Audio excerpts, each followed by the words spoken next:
चलो भाई। इस समय हमारे देश में फर्जी आईएएस ऑफिसर्स की बाढ़ आ चुकी है ये तो लेटेस्ट न्यूज है। और इस बाढ़ में कई बड़े लोग बह गए हैं, क्योंकि सभी लोग ये चाहते हैं कि उनकी दोस्ती आईएएस ऑफिसर से हो जाए, जिसकी वजह से उनके कई काम बन जाएंगे। नहीं, झूठ बोल रहा है। इसी चक्कर में वो लुट रहे हैं और बर्बाद हो रहे हैं। अभी हाल की घटना तो आप लोगों को पता ही होगी, जिसमें एक लड़के ने अपने आप को आईएएस ऑफिसर घोषित कर दिया था और उसने अपने गांव में ढोल नगाड़े बजवा दिए थे। एक से एक बड़े नेता उससे मिलने जाने लगे थे, जनता माफ नहीं करेगी। लेकिन बाद में पता चला कि उसका तो यूपीएससी में नाम आया ही नहीं है, तो वो अपने घर से फरार हो गया। और ऐसी ही एक घटना उत्तर प्रदेश से आई।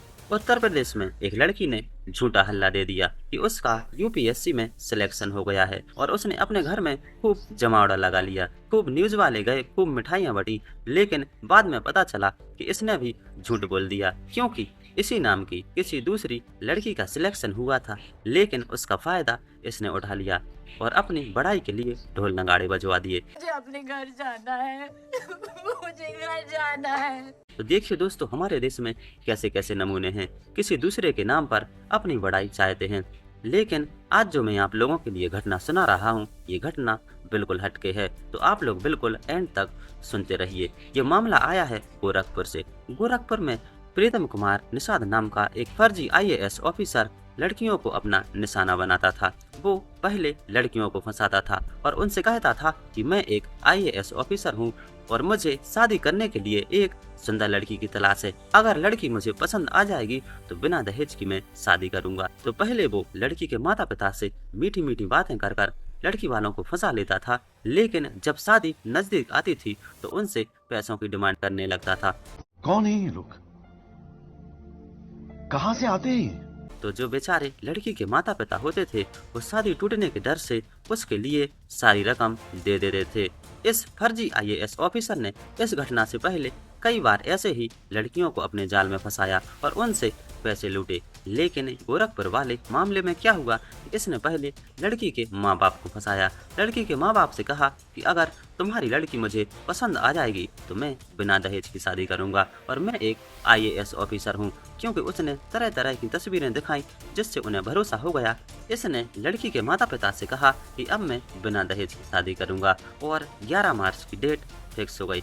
अब धीरे धीरे शादी वाले दिन नजदीक आए तो शादी के 3 दिन पहले इसने लड़की के माता पिता पर दबाव बनाना चालू किया कि शादी में 30 लाख रुपए का खर्च आ रहा है, इसमें से तुम्हें 15 लाख रुपए देने पड़ेंगे, नहीं तो ये शादी नहीं हो सकती है। तो जो बेचारे लड़की के माता पिता थे, उन्होंने 10 लाख रुपए पहले दे दिए और 5 लाख रुपए शादी वाले दिन दे दिए। शादी के अगले दिन इस फर्जी आईएएस ऑफिसर का दोस्त लड़की के माँ बाप के पास पहुंचा और सारी सच्चाई बता दी। उसने बता दिया कि ये एक फर्जी आईएएस ऑफिसर है, इसका कहीं पर भी सिलेक्शन नहीं हुआ है, ये ऐसे ही फर्जी आईएएस ऑफिसर बनकर लड़कियों को लूटता है। इससे पहले इसने कई लड़कियों को और लूटा। ये सुनकर लड़की के माँ बाप के पैरों तले से जमीन निकल गई। जनता माफ नहीं करेगी।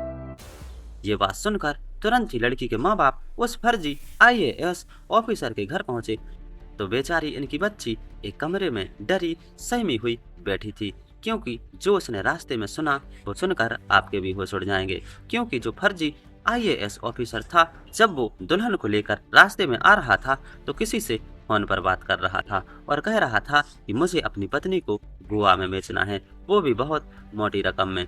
ये सुनकर उस लड़की के माँ बाप के होश उड़ गए।